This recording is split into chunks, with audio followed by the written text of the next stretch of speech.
Big story we're tracking for you. A day after Christian Michel's extradition, a visibly spooked Vijay Mallya has offered a settlement. The fugitive business tycoon has urged the banks to accept his offer. Mallya even offered to pay back the full amount of the principal loan he owed to various banks. In a series of tweets, the businessman has claimed that he is being tagged as a defaulter and it is not fair, the treatment that he is being given, even though he is willing to pay. Mallya also claimed that his liquor empire contributes handsomely to the state exchequers. Mallya left India in March 2016 and faces charges of defrauding the exchequer to the tune of 900 crore rupees, 9,000 crore rupees. I beg your pardon. So that, of course, is the big other angle that we're tracking in this story, which is the fallout that this extradition is going to have, on other such defaulters, on other persons of interest like Vijay Mallya there on your screens. Pathikrit, if I can come to you at this point, you're an international affairs expert. You understand, the modalities of how extradition works, how complicated it is. Is it people like Mallya now who are feeling the heat after Christian Michel's extradition? Rishika, I think for a long period of time, whoever did a crime in India found it very convenient to, run off to UK or other European countries and feel safe.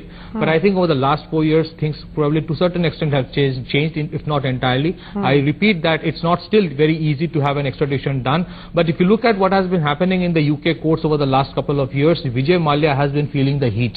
There has been a lot of restrictions which has been put on by the UK courts on the amount of money that he can withdraw. Some of the organizations, some of the companies from which he took, some of the banks from which he took loan have been, allowed to take back the money from his bank accounts. So now, after this successful extradition, by the time Christian Michel landed in Delhi, I think Vijay Mallya and some other people have started realizing that it is probably possible in their case also, and now they are feeling the heat, which probably till a few days back they thought that they could actually slide out. So what's important in this case is that this is going to actually send a lot of ripples down quite a few people of India who have fled. Probably because of political compulsions also, it's extremely important for the Modi government to continue with this momentum and make sure that Vijay Mallya and Nirav Modi are brought back, because if they don't bring them back, then the allegation by the Congress and other opposition party would be that only Christian Michel was brought back for political purpose and the rest have been spared. I think Modi government is aware of this and they are making it very sure that over the next 2 months they are brought back. I am very sure over the next 2 months they are brought back. I am very sure over the next 2 months some more such kind of event is going to happen. You're anticipating that there will be more such extraditions. At least there will be a certain positive verdict by the UK court in case of Vijay Mallya. Shreya Iyer, senior author, is with us. ML Sharma is also with us, and we also, of course, have retired Air Marshal BK Pandey joining us from Bangalore. Shreya Iyer, you wanted to come in. Think of this as a Congress corruption station, a railway station, where there are several platforms. Now, what we are seeing is every platform is taken up by a new scam, like the National Health scam or the, the Augusta Westland scam and so on. All these trains arrive, but none of them ever leave the station. So this becomes a perception problem where once a corruption surfaces against the Congress, they are unable to shake themselves out of it. Whereas if you take a look at the Rafale deal, the Congress made some noise, but they are unable to sustain it. Perhaps they don't have the data that they can use to put the government on the mat. I don't know what the reason is. But if one side is continuously viewed as being corrupt, that is not going to augur well for a democracy. I'd like to see two healthy parties in India. That's what is needed for a healthy democracy. So, in some ways, I'm a little I think there are several. I think there are several things at this point in time that are affecting the health of the democracy, so to speak. To use your words there. So that's a whole different debate. We'll have to spend a lot of time to talk about the health of our democracy at this point in time. But ML Sharma, if I could come to you, it's extremely interesting to see, because this is going to have a ripple effect. Do you believe there are several others like Vijay Mallya? Of course, he's clearly feeling the jitters of the Christian Michel extradition sitting in London.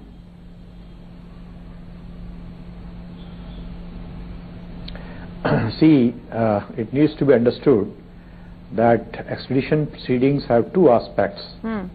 One is the judicial aspect, that is the extradition magistrate of a given country determines whether there is a prima facie case.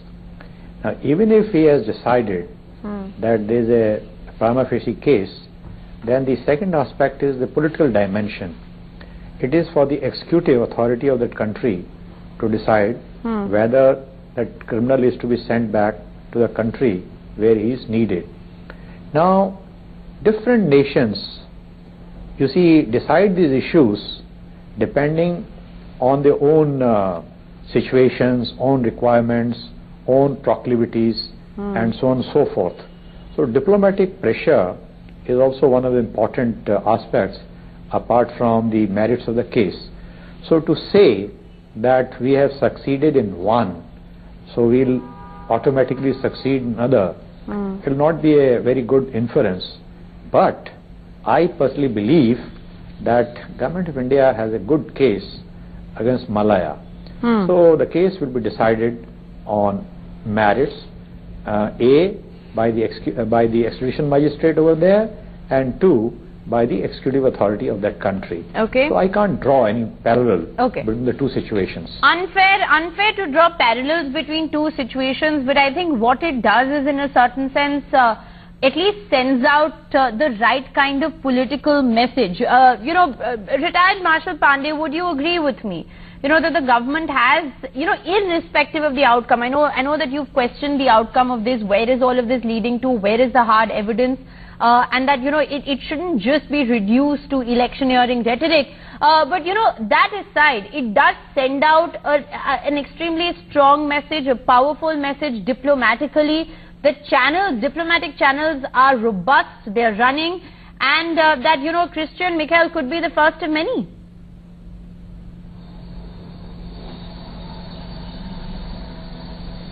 You're right. This will pave the way for getting other so-called criminals back into the country,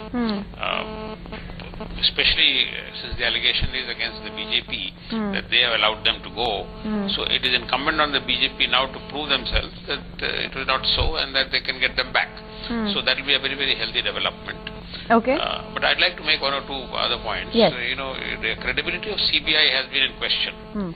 But please remember that the CBI is an organization and individuals who man it are only a passing phase. So if there has been some conflict in the top echelons of the organization, because this whole organization seems to be discredited, this, as I see, is just a temporary phase. These individuals will go and some new set of people will come and the organization will restore its credibility. So I don't think we should worry too much about the CBI. In this case, it is not that suddenly they have done something fantastic. It has been going on for years, and there are a number of other agencies involved in this exercise. So the system will carry on. Right. The other point that I wanted to make is that when there is a scam, and if individuals are found guilty, then the contract itself should not be cancelled. Because if you cancel the contract, then the organization which is supposed to be benefiting from the equipment suffers finally. And this is relevant for defense procurement, large-scale defense procurement, because invariably there will be some allegation and then finally the contract will get cancelled, and who will suffer? The Indian Air Force or the Indian Army or the Indian Navy will suffer.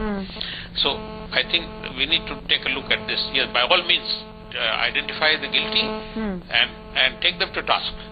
But for heaven's sake, do not cancel the project. Now, in this particular case, the Augusta Western case, the Air Force has been left with holding the baby, three helicopters lying in Palam Airport. They don't know what to do with it. They can't fly it.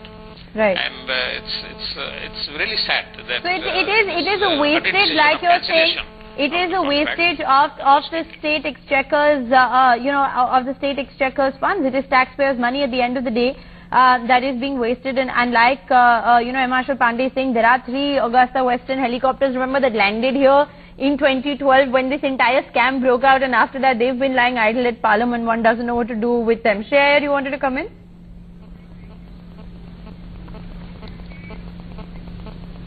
I just wanted to add that from what I'm understanding from people in the know, he has been practically stripped of all his wealth. The court has just given him subsistence wages, subsistence money. So you can, it's not unusual for you to see him traveling in the subways, I believe. So if that happens, that means that this is an even more of a strong message to people who are hiding in UK in the hope that somehow somebody else will come to power in 2019 and they can claw their way back into India.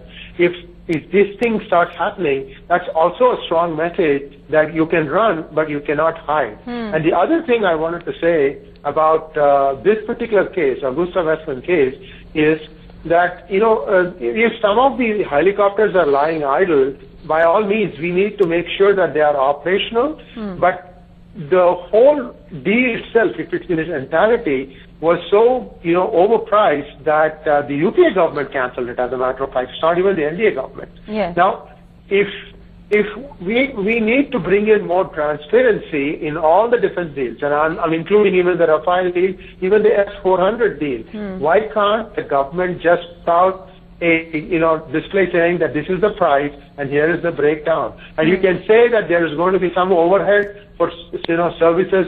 You know, you need to get spare parts, you need to be able to have a service center set up.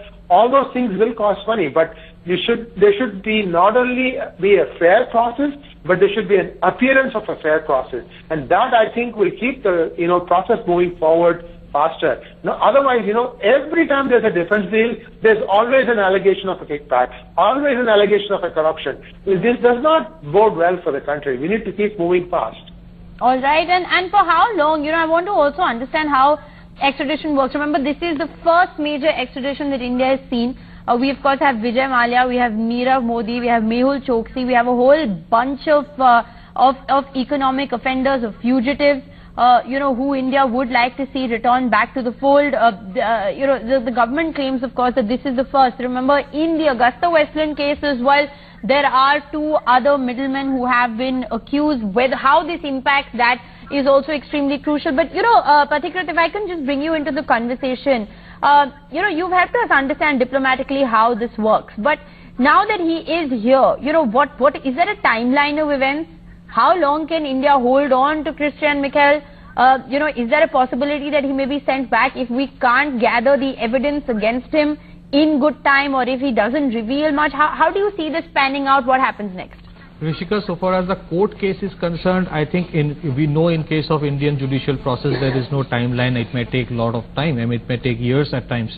But it would be interesting to see how United Kingdom reacts to it, because he is a British citizen. Yes. So he would have certain rights. He would have, I think, I'm not sure about it, but he would have the legal recourse to, you know, approach the British embassy in India also, and there might be certain you know, things that the British might intervene. But generally what happens in international diplomacy, honestly speaking, it is all give and take. So in this case, the British, you know, the British government would look at what they can actually extract out of India from other places, other, you know, issues related. So in most cases, what happens, you help me in this case, I will help you in some other case. So this is how it happens. But yes, strictly from the legal perspective, it would be very interesting to see how and for how long, you know, Christian Michel can be kept in India. But I think at least for the next few years, he would be in India. Nobody can move him outside. Okay, once so he the has next landed, few years he's going to be in India. Once he has landed, it's a different case.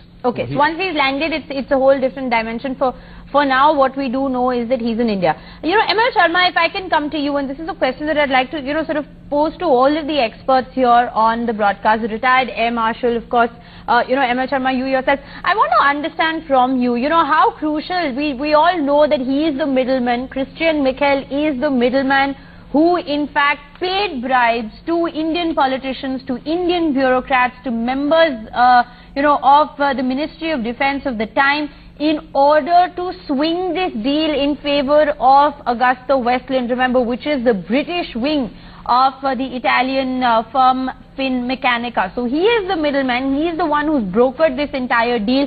But how crucial is Christian Michel? You know, there's so much talk about him. Let's break it down for our viewers. Let's go back to the brass tacks. ML Sharma, how crucial is Christian Michel to the Augusta Westland scam?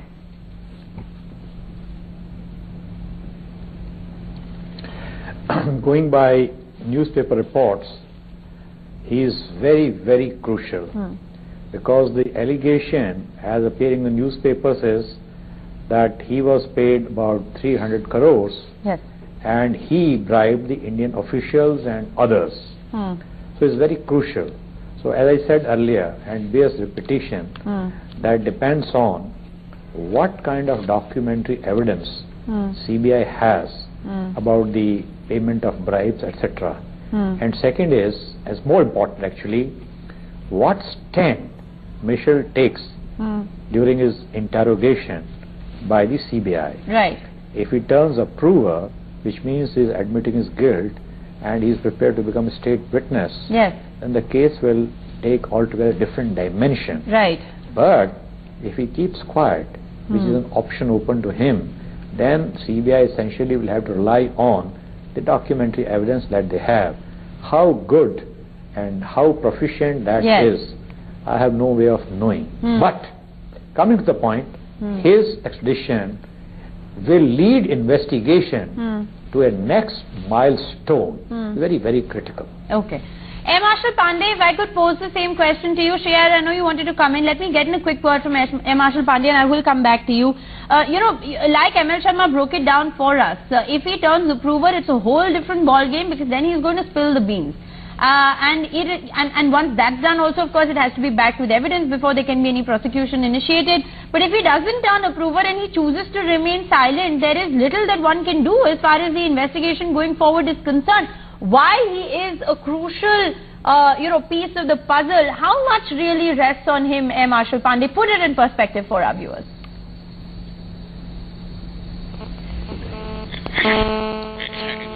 My perception, I don't think he's as crucial as he's made out to be. Okay.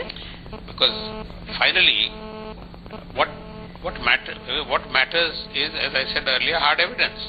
Unless you have that, whatever Christian Michel says can be interpreted either way. You know, the Congress party will say this is a political gimmick, and the BJP may make allegations against the Congress party. So, unless and until there is money trail established, unless and until there is hard evidence, nothing can come to any final, there can be no final decision taken on the subject. Okay. So, right now the excitement, as I said, is a little premature. Let us see how it turns out. I think the word that the stance that you've taken is one of being cautious, optimistic. You've told us that you do believe it is a big diplomatic win. Because getting an extradition through in itself really goes from, now there are several questions there that ought to still be answered. Sri Iyer, you want to come in? Go ahead. Rishika, this Italian High Court, Appellate Court judgment is 225 pages long and it is written in Italian. You know, for someone to fully understand the import of this document, you need a translator who's a lawyer, who's good at English and in Italian. All three, a skill set that requires all these three in order to decipher this thing and write it in English. My little understanding and reading of this document, I had a few friends who are good at Italian and English who helped me understand this document. There are a lot of nuggets of information buried within, inside. And remember that this happened about 8-10 years ago. Things are a little bit less sophisticated in terms of layering of money and putting money away in tax havens. So it might be a little bit easier of a case for the CBI to crack it. Plus, just take a step back. Think about this as a chess match being played by government, which is led by CBI and ED, and all the perpetrators who are on the other side. So the government has made the first move and got Christian Michel in. I'm sure the government has provisions for both the possibilities, that is, whether he turns approval or not, or whether he just shuts up and doesn't cooperate at all. I'm sure the government has thought through these moves, and I'm sure they are ready with the evidence to say, okay, well, if this is what you're going to say, I mean, this is what it's going to lead to. I would like to really see a new template being deployed by the new director at CBI to try and see if you can get this process going a little faster, you know. We can't always wait for years and years for this to play out. I'm sure there may be ways to expedite this. You know, I think you echo the sentiment of everyone who understands the finer modalities, that we don't want to wait for years and years. I mean, it's been close to 20 years. It'll be close to, 2 decades since the deal was approved in the first place. And like I said, you know, there have been dramatic twists and turns ever since.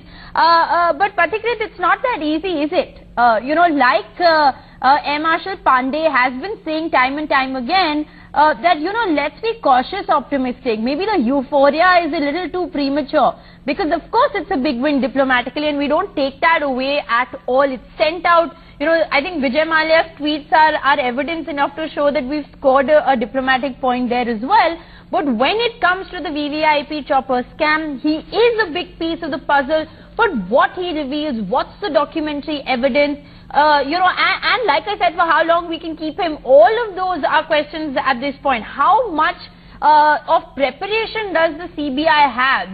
Do they have evidence and perhaps just need corroboration? That could be one side of the story as well. If that's the case, then we can see things move very quickly. Rishika, 2 points. Number one, he was arrested in Dubai in 2017, and since then he has been in Dubai in some kind of custody, and he has been under tremendous psychological pressure, because if you can understand, every day he is anticipating something can happen the next day. So the kind of pressure the person, perpetrator faces in this kind of a situation, there is a strong possibility. I'm not saying that he would turn approver. There is a strong possibility that he tries to get his own access out of this by turning an approver. But break it down for our viewers. Turning approver, what does that mean for the investigation? If he chooses silent, what does that mean for the investigation? If he turns an approver, we should understand that in any kind of defense deal related to a middleman, it is a middleman who is the intermediary and who has most information than both the parties. He knows, he is the one who knows who has been paid, he is the one who knows who has paid, and if he turns approver, if he willingly says where has the money gone, most of the time, I'm not saying always, electronic money trail can be found.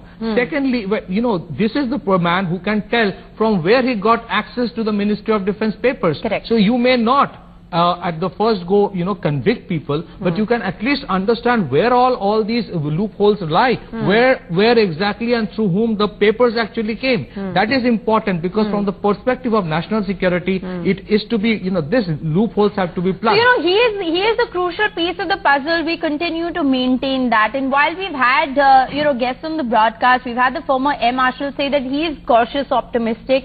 He feels that the euphoria is a little premature.